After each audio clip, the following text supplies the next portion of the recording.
The flesh-eating undead have plagued the screens of Western cinemas since 1932 and the release of Victor Halperin's White Zombie. However, the modern standard of zombies established by such films, including George Romero's classic Night of the Living Dead, shares little in common with actual real-life zombies. Yes, zombies are real. To the people of the island of Haiti, zombies are a very real phenomena. According to Haitian folk myth, there are two types of death, natural and unnatural. It is the latter kind which can cause problems. The souls of those taken before their time, most commonly a result of murder or suicide, linger at their graves, unable to rejoin their ancestors.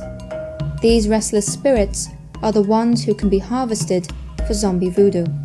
Powerful Haitian sorcerers called bokas are believed to have the power to reanimate such corpses. This is achieved through powerful black magic, whereby the boko can snatch vulnerable souls and imprison them in bottles or earthenware jars. From this point onwards, the soul and corpse of the unnatural dead belong to the boko. Under the sorcerer's control, the undead body can be used for various purposes, both benevolent and malicious. However, it is most commonly said that zombies are used by bokas for manual labor, forced into endless, mindless toil on farms or plantations. Zombification can also be a form of punishment. Many Haitians believe that bokas sometimes turn a person into a zombie as vengeance for crossing them. It is even believed that the black market in zombie slaves exists, whereby bokas can sell their zombie creations to fellow sorcerers. Those thought to have been turned into a zombie look much like those on a traditional Hollywood film set. Grey, haggard faces, gaunt features with skin pulled tight against their bones, fixed, staring expressions, lessened mental capacity, and actions characterized by clumsiness and lethargy. In addition to physical qualities, Haitian zombies tend to exhibit enhanced physical strength and resistance to both pain and exhaustion, making them ideal for indentured servitude. In this way, Haitian people do not fear zombies. They are victims rather than the villains. Instead, they fear becoming zombies at the hands of a malevolent dealer in black magic. Scholars have traced the origin of the word zombie back to the Congo word for soul, Nzambi. It is believed that as a result of the slave trade, the Voodoo religion was established in Haiti, inspired by both old African traditions and the severe condition of slavery. As such, the idea of the zombie was born. Today, it is estimated that 80 to 90% of Haitians believe or practice the Voodoo religion. Old superstitions and the fear of zombification have been used as a tool for political and social control in Haiti. From 1957 to 1984, under the oppressive Duvalier regime, the threat of zombification was exploited to quell resistance. Rumors existed that the secret police employed powerful bokas sorcerers to zombify anyone who stepped out of line.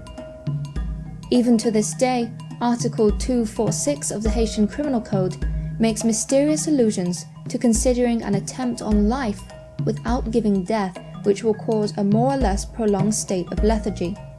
It also states that the victims may end up being buried as a result of this attempt on their life, sinisterly reminiscent of boko voodoo and zombification. According to the law, such a crime is akin to murder. The zombie phenomenon has never left Haiti, with sightings of haggard creatures fairly common in many rural areas. In fact, reports are so commonplace that there have been sensational estimates claiming that there are as many as 1,000 new zombies every year. Some academics have tried to explain Haitian zombification through pharmacology. Certain plants have been identified as producing psychoactive effects not dissimilar to a zombie-like state. One leading researcher, Wade Davis, theorized in the 1980s that a death-like state is achieved by the boko using a powerful neurotoxin such as that derived from the internal organs of pufferfish called tetrodotoxin, a substance which is 1,000 times more toxic than cyanide. Once administered, the victim is buried, believed to be dead by their family.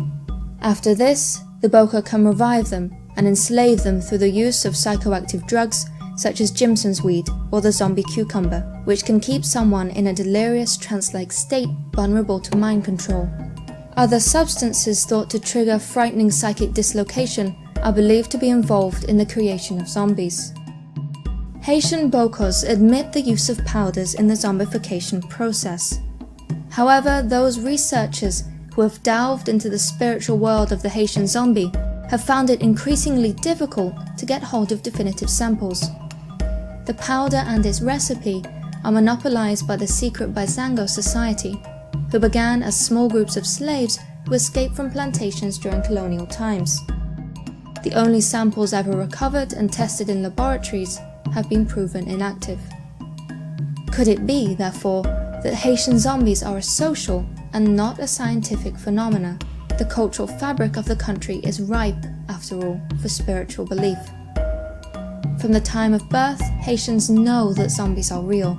It is not a matter of questioning if. The application of powders to induce a zombie-like state could therefore be the result of a placebo effect. As Wade Davis concluded, no drug could make a social phenomenon. For now, the true cause of Haitian zombification remains unknown. To find out more about real-life cases of zombies, watch this next video. On the streets of Wenzhou, a short-fused off-duty Chinese bus driver found himself blocked in by another motorist. Rather than wait for the situation to resolve itself, the bus driver, surnamed Dong, instead threw himself on top of the woman's car and began pounding on the windscreen until she was forced to exit her vehicle.